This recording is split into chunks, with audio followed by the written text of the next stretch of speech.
Hello, this is Addis Fortune with the biggest stories of the week. Headlines include the central bank's latest report, Ethiopia opening its doors to foreign investors, parliamentary scrutiny of the power supplier, industry players' reaction to the proposed excise tax, and Ahadu Bank's financial report. The federal government has made a policy shift by opening up trade sectors to foreign investment, departing from its historical protectionist stance. When approved, the move aims to stimulate economic growth, enhance competitiveness, and integrate domestic businesses into the global market by allowing foreign investors to participate in export, import, wholesale, and retail, albeit with certain prerequisites and regulations.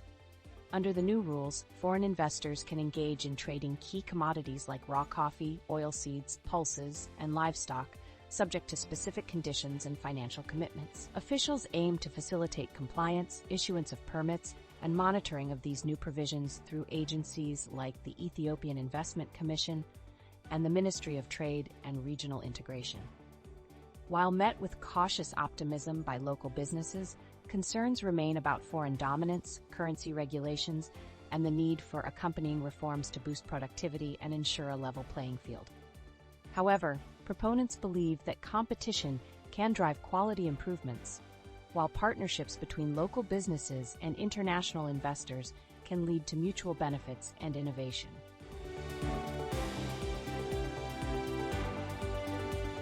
The publication of the inaugural Financial Stability Report by the central bank marks a significant step towards transparency and accountability within the financial sector.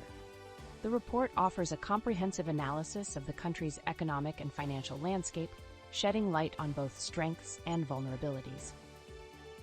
One of the report's key findings is the high concentration of credit among a select few borrowers in sectors like manufacturing and trade, posing a considerable risk to financial stability.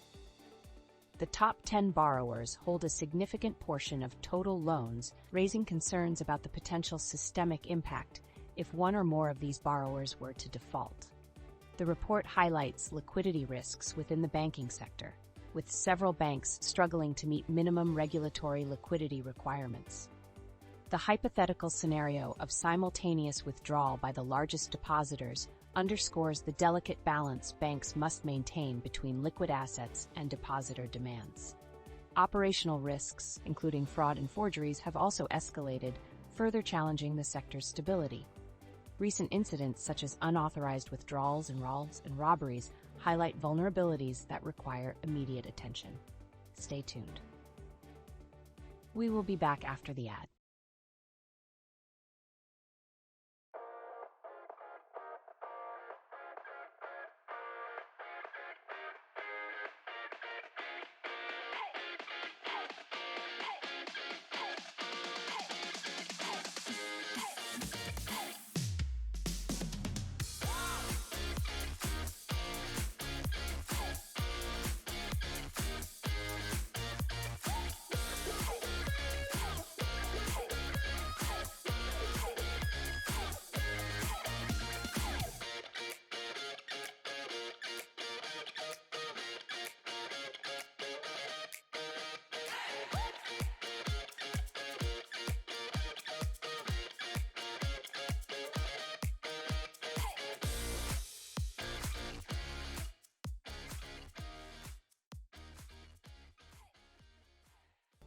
We are back with more highlights.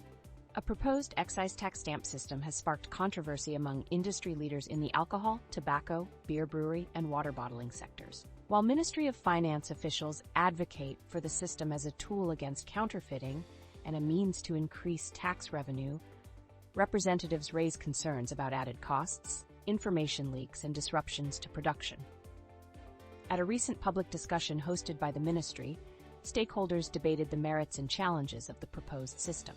Tax policy advisor Wasiuna Bate emphasized the need for robust tracking and tracing mechanisms to ensure excise tax compliance and combat counterfeit products.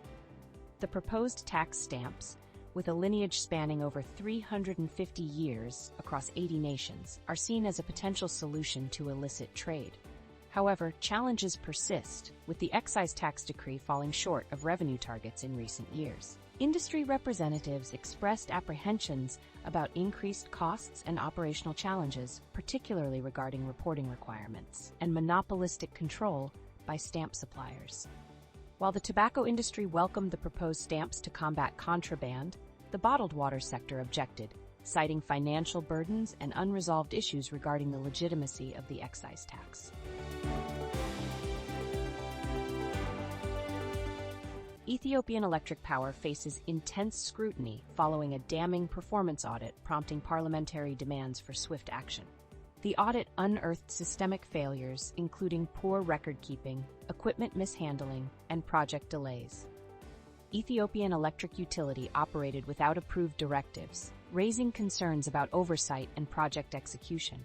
Losses of revenue and stolen assets added to the challenges, highlighting coordination deficiencies between Ethiopian Electric Utility and Ethiopian Electric Utility.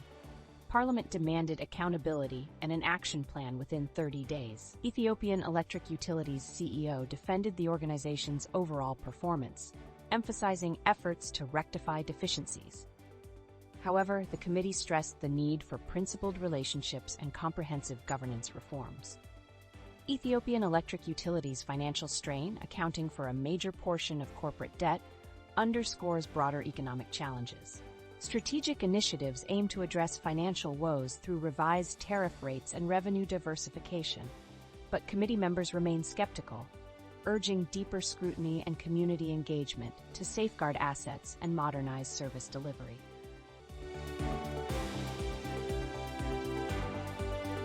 A recent entrant into banking sector, Ahadu Bank has embarked on a journey marked by potential and challenges, despite facing significant financial strains and reporting substantial losses in its inaugural year.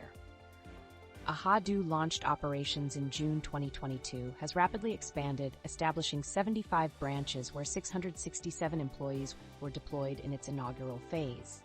It began with a strong capital base, boasting 503 million BR in paid-up capital, mobilized from 9,600 shareholders. A proactive approach to growth, as evidenced last year when shareholders voted to increase the paid-up capital to 5 billion birr within 3 years, shows a robust start. However, the bank's aggressive expansion has also led to soaring expenses, contributing to its losses. To overcome these, Ahadu is shifting its focus towards digital banking and strategic partnerships.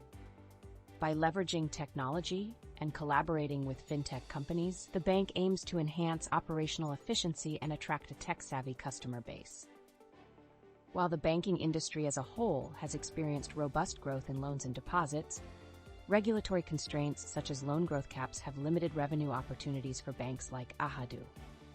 Nonetheless, the bank remains committed to navigating these challenges through diversified investment strategies and a long-term sustainability plan outlined in its 5-year strategic plan. That's all for today. We'll be back with more updates next week. May good luck and fortune always be with you.